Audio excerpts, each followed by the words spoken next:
When I was younger and I used to watch things, I didn't really have the same sort of eye that I have now, that I have today.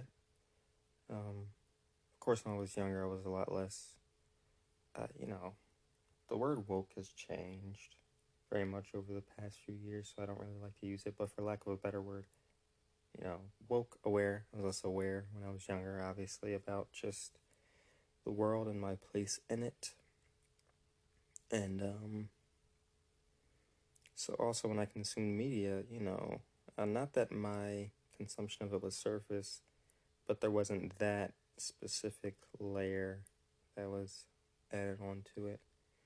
And as I began to learn more and I was experienced, you know, sorry, not I was experienced, exposed, as I was exposed to more growing up, um, I began to, that also began to seep into the media that I watched and consumed in other methods, reading or playing or listening, whatever. And through that, I, I began to have different thoughts about things, and I couldn't really consume older things that I used to consume in the same way, and, just a lot of kind of different things like that. So that's what this podcast was birthed out of. That's what the idea of it, that's where it came from. So I'm going to spitball about that for a little bit, and then this might become the Miles Morales Spider-Man episode, or it might not.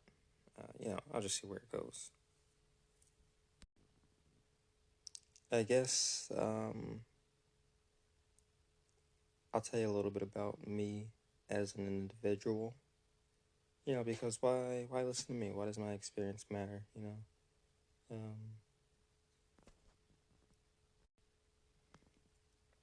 I've heard the question asked sometimes, when did you first realize you were black? And I think for a while I didn't really understand the question. I was like, I always know I was black, skin color wise and, culture and that sort of thing. But I think the question is a little broader than that. I think it talks about more than just, complexion and that sort of thing. Because what does it mean to be black? And maybe I don't really have the tools or the knowledge to answer that sort of question. But I think blackness, and whiteness were formed at about the same time. I digress. I don't know how important this is, honestly. But, anyway, I remember feeling when I was younger, like this is in even high school, that like it was very bothersome for me to think about race. Like I didn't like it. I was like, I'm just me. I'm just a person, Like, nothing else. I don't need any of that race stuff. Like I don't get it. I'm a human, as are you. And I think that's a way to look at things. And it's not a bad way to look at things, not necessarily. I think a lot of current issues stem from the over categorization that we do, especially with people. Read an article once about how, the people who lived in America, in the land that we now call America, before the Europeans came over, they were kind of like, the Europeans didn't understand that they were just people. They're like, oh, who are you guys? Like, oh, first you're Indians, then you're, Native Americans, then you're indigenous, whatever, but they're always just people, and they keep putting these other labels on them and stuff. But again, I'm kind of getting off topic, but I remember feeling like that. And, I also went through this kind of like hippie phase, I guess. Flowers in my hair, that sort of thing. Like, really enchanted with like the time of the 60s. Um, but then, I was forced to take a look at like, yes, I am just a person, but history is important, context is important, and my personal history and ancestry, you know, it matters. Um, so, I was enthralled with this idea of like, oh, you had the summer of love, and it's all these people who are just like, they're freeing themselves from these previous constraints of like society, and it's a really great thing. But then on the other hand, you have black people in America, the Negroes, who are, you know, it's a similar movement in the fact that it's, based around freedom. But, we have people in fields, taking a bunch of LSD and such. And then on the other hand, you have people marching in the streets being, bitten by police dogs and sprayed with fire hoses and such. And, I don't know. I feel like thinking about that had a profound effect on me, and I feel like that was kind of the start of my journey towards more of understanding who I am and my place in my country. And I've gone through a lot of phases from that. I evolved a lot over the past, gotta say, it's been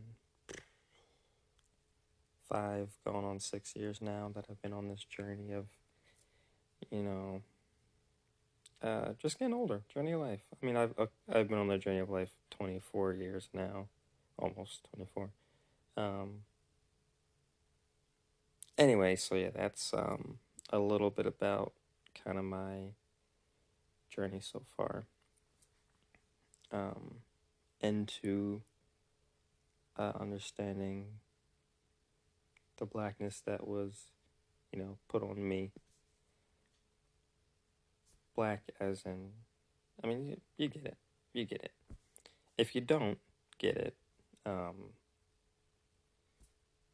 contact me and, ask me to elaborate. We can talk about that, I guess, maybe in another podcast or something. Um, but I think that's all I have to say about that.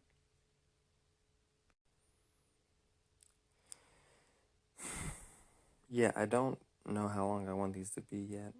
This could just be the end of this, and I can start the Miles Morales one later. Um,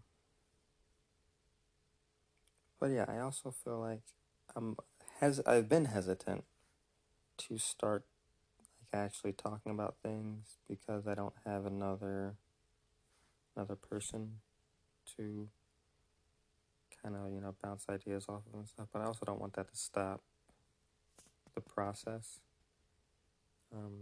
Because I don't see that happening anytime soon anyway, so I might as well just go with what I got and see where it takes me, I don't think that's a bad idea.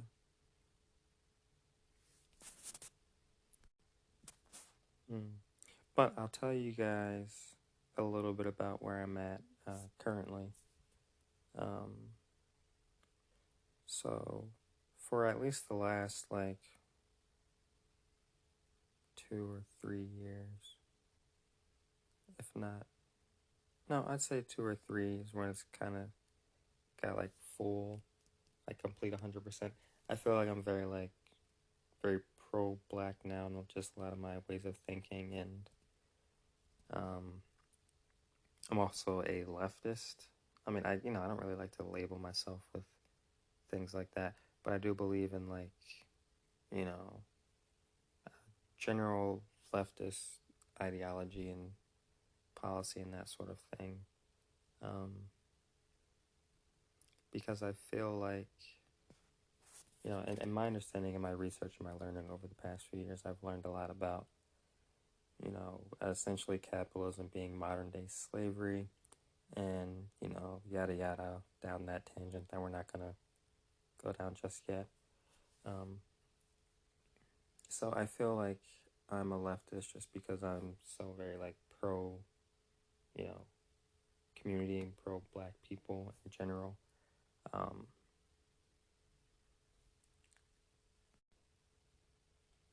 so yeah, I also just have like a rebellious nature to me, I suppose. You know, um, I try to have a cause. I don't know if being a rebel without a cause is a good thing or not. Um, Never really did much research into that. But anyway, I run a Discord server, AFRO, that stands for Africans for Revolutionary Organizations, coming up on its first year anniversary in a couple months. So that's the thing that I kind of do on the side. It's on a hiatus right now, but yeah, it's still technically a thing I do. I'm writing a couple of books. Um, First they start as like screenplays, and then now they're like books. But it's, I just call them stories because I don't know. I don't even know if they end up as books. I'm kind of writing them as books now, but who knows what they'll be. Anyway, I got these two stories I'm working on, which I may talk about at some point. One of them is like deals with blackness in America and racism and that sort of thing, but in an analogy sort of way, I think. Yeah, and the other one doesn't. It's a story about other things, but the characters are black anyway. Um, which I guess is a nice segue into talking about what really makes something a black story, because I would consider both a black story, considering I'm a black creator and then I'm making a story about black people, even though it's not about blackness. I feel like it still counts, which is where some of my issue with things like Miles Morales and other things I've mentioned in the past comes into play, um, because we see it's starring a black person, and it's like, okay, so this is like, this is for me. I don't mind giving my money to this. But after playing that game, the two times I played it, I I bought the thing on sale, and even still, I'm like, I feel like I shouldn't have spent my money on it. I feel ashamed to have done so.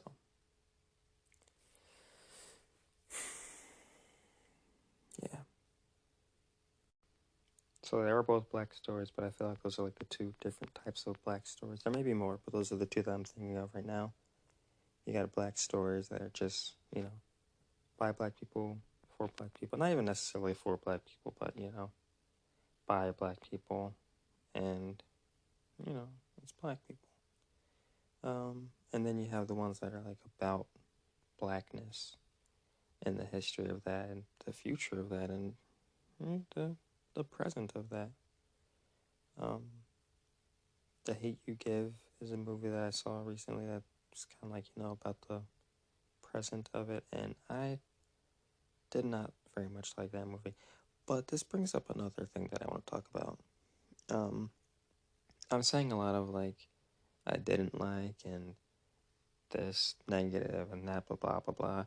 It's not going to be all that. I also feel like there's, blackness is done right in media and entertainment. And I also want to highlight that as well and talk about that. Some things that I've liked recently off the cuff.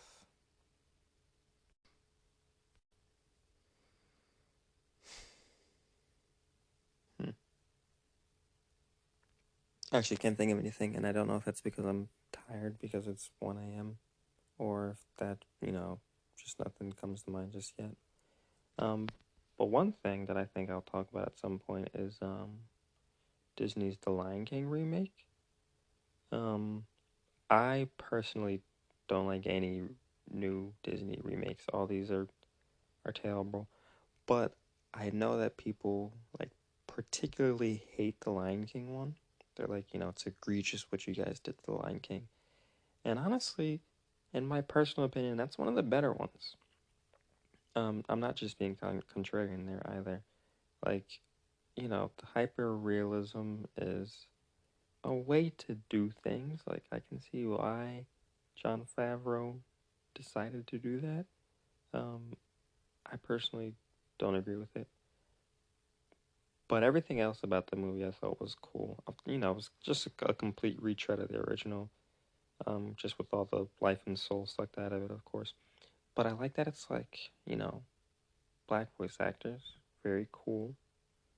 And the songs are good. And I don't know, as far as the other remakes have gone, I feel like that one's not as, you know, hurtful as the other ones were.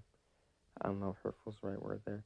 But for instance, the Aladdin remake, I despised. Like, with all of these remakes, I want to go watch the original anyway, but I guess they're trying to, like, not only make money, of course, because they've run out of ideas, but, do a new thing for a new generation. So I guess a lot of them aren't for me, which, fine.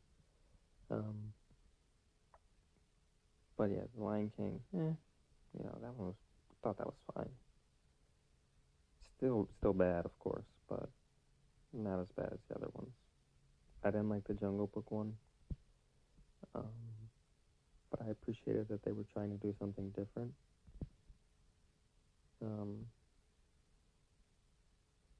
Yeah. So I also have a segment on, things that I like. So that's 3 segments. And, also, I'm sure we'll probably talk about stuff outside entertainment. I think that's plausible at some point. So yeah, this has kind of been another episode that's not really about the series, the mini-series that we're doing, but, it's fine. It's like it's a meet and greet thing. If you don't already know me. If you do, then, thanks for listening to 17 minutes of stuff you pretty much already knew. But anyway, I'm going to end this. I'll try to get a schedule going, I think. Maybe I'll do one at least like once a week or something like that. Or maybe that's too frequent. Maybe once a month. Or maybe I won't do a schedule. Maybe it'll just be when I feel like it. Because I feel like I'm pretty good discipline-wise. I'm not just going to forget about it for like 3 months or something. But yeah, I don't want it to feel like forced or methodic in that way. I'm more of a go with the flow, let life do as it will sort of guy. So on that note, thanks for listening to Season 0, Episode 2 of the, what's this thing called again? Spectre of Anti-Blackness. I want to stick to anti-something. I'll get it. This will get a lot cleaner at some point. It's very fresh and new right now. Who even knows if these episodes will still be here years down the line? But anyway, I'm signing off.